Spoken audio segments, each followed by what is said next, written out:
Hello guys, मैं सृष्टि उपाध्याय आपका हमारे यूट्यूब चैनल BLED LU पे हार्दिक स्वागत है।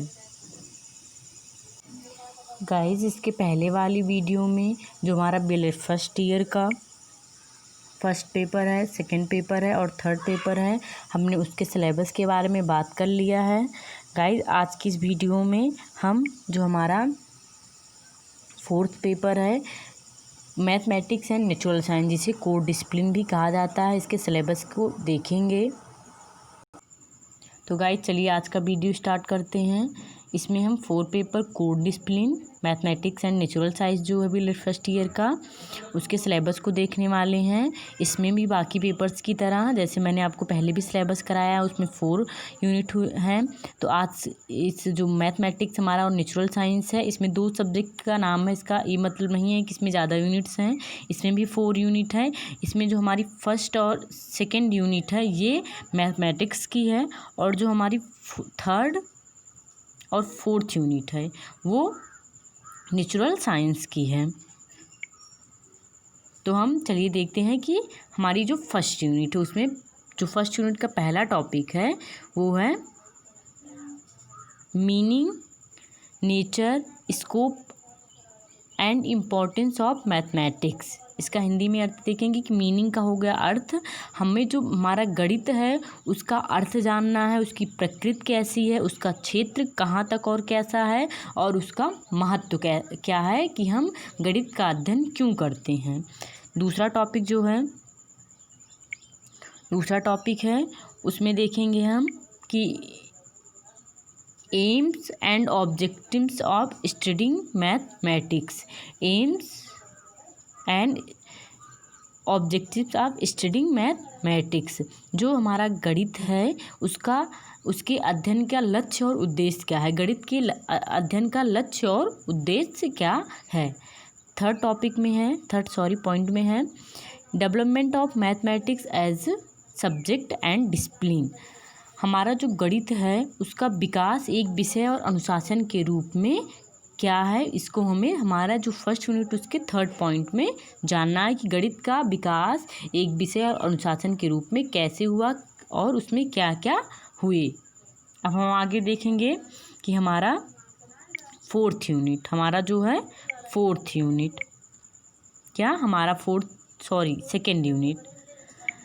सेकेंड यूनिट में है number system, ratio and proportion, fraction and decimal, concept and measurement of length, mass, area and volume, संख्या प्रणाली, अनुपात और समानुपात, भिन्न और दशमलव, concept and measurement of length, जो द्रव्यमान की संकल्पना और जो उसका मापन है उसको जानेंगे। एरिया एंड वॉल्यूम, क्षेत्रफल और आयतन, इसको जानना है।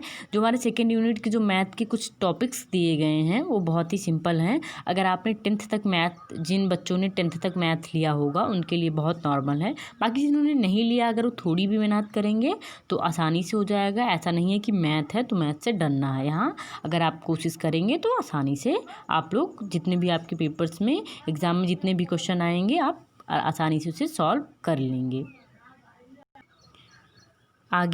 अगले पॉइंट में है collective organizing and interpretation of data by using elementary statical techniques, interpretation and drawing a bar graph. इसमें हमें डाटा का जो संकलन है उसके बारे में पढ़ना है। इसका हिंदी में अर्थ होगा कि प्राथमिक सांख्यिकी का प्रयोग करके डाटा का संग्रहण पढ़ना है, व्याख्यान विधि पढ़नी है, और एक जो बार ग्राफ विधि है उसके बारे में हमें जानना है। आगे है हमारा straight line, triangles and circles, percentage, ratio and proportion, interest, profit and loss. हमें एक सरल रेखा जो हमारी उसको पढ़ना है। ट्रायंगल्स एंड वृत्त और त्रिभुज पढ़ना है। परसेंटेज प्रतिशत पढ़ना है। अनुपात और समानुपात फिर से दे दिए गए लेकिन एक ही बार पढ़ना है, वो 2 बार गलती से हो गया होगा। दर पढ़ना है। प्रॉफिट एंड लॉस, लाभ और हानि देखना है हमें। ये फर्स्ट और सेकेंड यूनिट जो हमारी मैथमेटिक्स की थी। आगे अब थर्ड और फोर्थ यूनिट हमारी नेचुरल साइंस की है। तो आगे हम कंटिन्यू करते हैं। Meaning, nature, scope and importance of science. Meaning, nature, scope and importance of science. जो हमारा विज्ञान है उसका अर्थ, प्रकृति, क्षेत्र और उसका महत्व क्या है, हमें यह पहले पॉइंट में जानना है। दूसरा पॉइंट है AIIMS and objectives of studying science. जो हमारा विज्ञान का अध्ययन हम किस लिए करते हैं, उसके लक्ष्य क्या है और उसका उद्देश्य क्या है। विज्ञान का अध्ययन करने का लक्ष्य और क्या उद्देश्य क्या है, इसको हमें सेकंड पॉइंट में जानना है। थर्ड पॉइंट में development of science as a subject and discipline. विज्ञान का एक विषय के रूप में और एक अनुशासन के रूप में कैसे विकास हुआ, उसको हमें थर्ड जो हमारा पॉइंट है उसमें जानना है। आगे हम देखेंगे अब हमारी फोर्थ यूनिट में भी, जैसे सेकेंड यूनिट में मैथ के कुछ टॉपिक्स दिए गए थे, वैसे फोर्थ यूनिट में मैथ के टॉपिक्स दिए गए हैं, साइंस के टॉपिक्स दिए गए हैं, जिसमें फर्स्ट, सेकेंड, थर्ड 3 पॉइंट हैं। और फर्स्ट पॉइंट में हमारा साइंस का फिजिक्स है, सेकेंड पॉइंट में केमिस्ट्री है और थर्ड पॉइंट में हमारा बायोलॉजी है। तो हम पहला पॉइंट देखते हैं। पहला पॉइंट देखते हैं।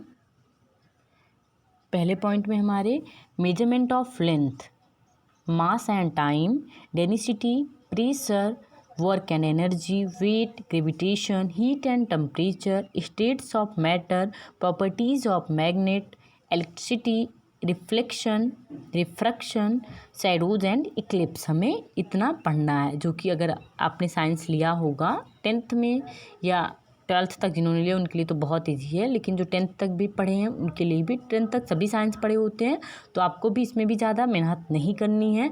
अगर आप थोड़ा भी ध्यान देंगे तो आप अच्छे से कवर कर ले जाएंगे जितने भी क्वेश्चंस आपके एग्जाम पेपर्स में आए होंगे। तो इसमें हमें जो हमारी लंबाई है उसका मापन पढ़ना है, मास, द्रव्यमान और समय पढ़ना है, घनत्व पढ़ना है, दाब पढ़ना है, कार्य और ऊर्जा पढ़नी है, गुरुत्वाकर्षण पढ़ना है, भार पढ़ना है, ऊष्मा और ताप पढ़ना है, जो हमारे स्टेट्स हैं उनकी जो स्टेट्स ऑफ मैटर हैं उनको पढ़ना है, जो मैटर की स्टेट हैं तीनों उनको पढ़ना है, मैग्नेट की जो प्रॉपर्टीज़ हैं उसको जानना है, बाकी रिफ्लेक्शन, रिफ्रैक्शन पढ़ना है आपको, अपवर्तन, परावर्तन पढ़ना है, छाया और ग्रहण आपको फिजिक्स में पढ़ना है। अब दूसरा पॉइंट हम देखेंगे। दूसरे पॉइंट में हमारे है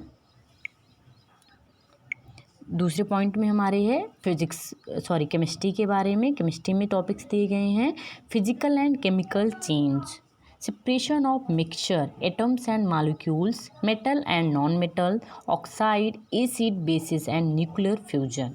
आपको भौतिक एवं रासायनिक परिवर्तन पढ़ना है, सेपरेशन ऑफ मिक्सचर जो मिश्रण के प्रकार है उसको पढ़ना है, एटम्स एंड मॉलिक्यूल्स के बारे में पढ़ना है, मेटल एंड नॉन मेटल पढ़ना है, ऑक्साइड्स पढ़ने हैं, एसिड्स पढ़ने हैं, बेस एंड न्यूक्लियर फ्यूजन जो है हमारा, उसे हमें केमिस्ट्री का पॉइंट है उसमें हमें इतने टॉपिक्स को पढ़ना है। आगे हम देखेंगे हमारे बायोलॉजी में क्या दिया गया, हमें बायोलॉजी में क्या क्या पढ़ना है, कौन कौन से पॉइंट्स दिए गए हैं।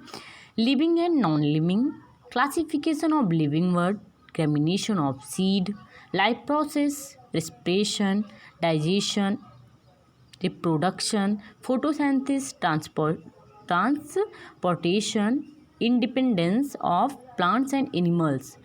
जो पौधे किस प्रकार मनुष्य के ऊपर और मनुष्य किस प्रकार पौधों के ऊपर निर्भर करते हैं उसको पढ़ना है। और जो हमारा बायोडाइवर्सिटी लॉस है, जैव विविधता जो ह्रास या हानि है उसको हमें देखना है। इसमें हमें जो हमारे तंत्र हैं सभी, पाचन तंत्र, श्वसन तंत्र, परिवहन तंत्र, इसको भी देखना है। और जो लिविंग वर्ड का क्लासिफिकेशन है उसको जानना है, और कौन से नॉन लिविंग हैं कौन से लिविंग हैं इसको जानना है। तो गाइज आई होप आपको वीडियो समझ में आई हो, आपको पूरा सिलेबस जो हमारा 4th पेपर का पूरा समझ में आया हो। अगर आपको वीडियो पसंद आई हो तो प्लीज़ लाइक कीजिएगा, जो ना समझ में आया जो या और आप जानना हो आप कमेंट करके बताइएगा। बाकी अपने दोस्तों के पास ज़रूर चैनल को ज़रूर शेयर कीजिए ताकि उनकी बहुत हेल्प हो सके आगे भी, क्योंकि आगे हम नोट्स और जो एग्ज़ाम पेपर्स इसके पहले प्रीवियस ईयर के हैं उसको देने वाले हैं। तो प्लीज़ दोस्तों चैनल को सब्सक्राइब कर बेल आइकन दबाना बिल्कुल ना भूलिए, अगर आप ऐसा नहीं करते हैं तो आपका बहुत प्रॉफिट होने वाला है अगर आप ऐसा करते हैं। तो जैसे अभी हमने देखा प्रॉफिट एंड लॉस, वैसे आपका लॉस होने वाला है। तो प्लीज़ चैनल को सब्सक्राइब कर बेल आइकन ज़रूर दबाइए please. Thank you for watching my video.